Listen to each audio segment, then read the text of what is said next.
Hello students, I am Ragini Singh from Electrical and Electronics Department, Madhyanchal Professional University, Bhopal. Today I am discussing about AC circuit analysis using purely capacitive load. For this analysis, let us assume a purely capacitive load of C farad is connected across supply voltage of V equal to Vm sin omega t. हमने एक load consider किया जो purely capacitive है, उसके across हमने जो voltage connect किया V equal to Vm sine omega t. V equal to Vm sine omega t को हम इक्वेशन 1 से रिप्रेजेंट करेंगे। अब क्योंकि कैपेसिटर है तो वो कुछ ना कुछ क्या करेगा, चार्ज स्टोर करेगा।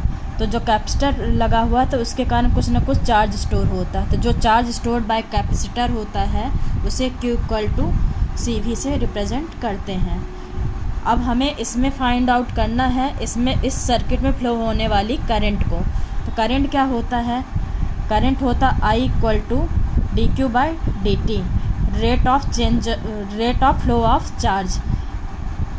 सर्किट में कितना चार्ज फ्लो हो रहा है उसका रेट निकालेंगे तो हमें करंट मिल जाएगी। देन हम यहाँ से Q इक्वल टू CV, तो यहाँ पे Q की जगह हम Q की वैल्यू पुट करेंगे तो I equal to d by dt।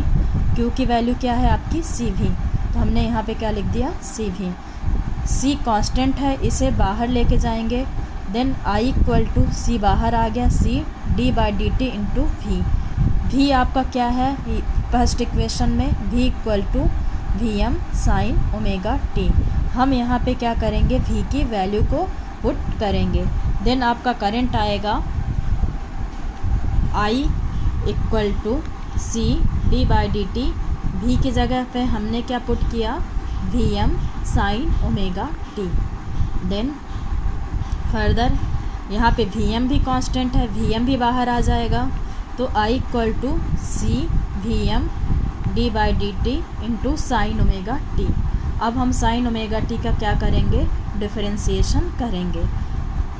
Then जो हमारी वैल्यू आती है वो क्या आएगी,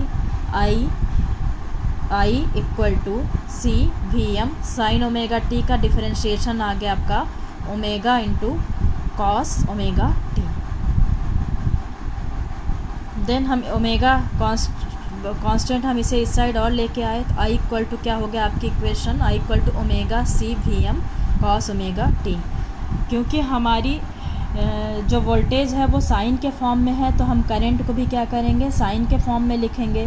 तो कॉस ओमेगा टी को हम किसके रूप में रिप्रेजेंट कर सकते हैं, sign omega t plus pi by two. क्योंकि लोड कैपेसिटिव है तो ऑब्वियसली क्या करेगा, लीड करेगा, क्योंकि वो कुछ ना कुछ चार्ज स्टोर करके रखता है तो क्या करेगा, वो लीड करेगा। तो लीड की कंडीशन को रिप्रेजेंट करने के लिए हमने क्या लिखा इक्वेशन, आप यहाँ पे omega C Vm sine omega t plus pi by two. क्योंकि प्लस क्या रिप्रेजेंट कर रहा है, ये किस कंडीशन में है, लीडिंग की कंडीशन में है। क्योंकि अब ये सर्किट आप ये देख रहे हैं कि किसके I के मैक्सिमम फॉर्म में भी नहीं है तो हमें उसे उसमें कन्वर्जन करना पड़ेगा। फिर यहाँ से सर्किट ओम्स लॉ को भी फॉलो नहीं कर रहा है तो हम इसे आइडियल कंडीशन में लाने के लिए क्या करेंगे, I equal to omega C को क्या करेंगे, इसे डिवाइड में लेके आएंगे। तो Vm into sine omega t plus by by two divide by 1 by omega C। 1 by omega C हमने क्या कर दिया, यहाँ पे डिवाइड में लेके आए तो सेम वैल्यू रिप्रेजेंट यही करेगी जो अबव इक्वेशन में लिखी हुई है। फिर आपको पता है कि ओम्स लॉ से अगर जो हम कंपेयर करें तो x इक्वल टू क्या होता है, 1 upon x equal to 1 upon क्या होता है, ओमेगा C। तो ओमेगा C की 1 अपॉन ओमेगा C की जगह पे हम क्या लिख सकते हैं, XC लिख सकते हैं, या तो लिख सकते हैं 1 बाय 2 पाई FC। देन हम क्या करेंगे, इस इक्वेशन को क्या लिखेंगे, I equal to Vm upon 1 upon omega C की जगह पे क्या आ गया आपका XC sine omega t plus pi by 2 as it is रहने देंगे। ओम्स लॉ के अकॉर्डिंग क्या होता, Vm upon XC equal to क्या आ गया, Im। तो देन हमारी जो करंट की इक्वेशन आई वो क्या आएगी, I equal to Im sine omega t plus pi by 2 किसके अकॉर्डिंग आया है, ओम्स लॉ के अकॉर्डिंग आ गई। अब हम देखते हैं कि हमारी जो इक्वेशन 1 है वो क्या है, v equal to V M sine omega t. Equation 2 क्या आई, i equal to I M sine omega t plus pi by 2। इन दोनों इक्वेशन को अगर जो हम कंपेयर करते हैं तो यहाँ पे प्लस साइन क्या रिप्रेजेंट कर रहा है, लीडिंग की कंडीशन। तो हम ये देखते हैं कि यहाँ पे जब इक्वेशन 1 और 2 को कंपेयर करेंगे तो हमें ये दिखाई दे रहा है कि जो करंट है वो वोल्टेज से लीड करती है 90 डिग्री। किस केस में, प्योरली कैपेसिटिव के लोड में, प्योरली कैपेसिटिव लोड की कंडीशन में क्या करेगी, लीड करेगी। अगर जो हम फेजर ड्रॉ करें तो फेजर के रूप में रिप्रेजेंट करेंगे तो मान लीजिए हमने यहाँ पे v को क्या माना है, रेफरेंस कंसीडर किया है। तो इक्वेशन के थ्रू हमें ये मिल रहा है कि जो हमारा करंट है वो 90 डिग्री से क्या कर रहा है, लीड कर रहा है। तो हम 90 डिग्री का इधर एंगल बनाएंगे और करंट यहाँ पे ड्रॉ करेंगे।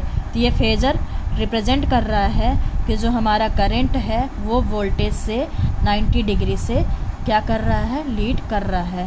तो ये कंडीशन होती है आपकी, ये एनालिसिस होती है एसी सर्किट का सिंगल फेस में कैपेसिटिव लोड की कंडीशन में। Thank you.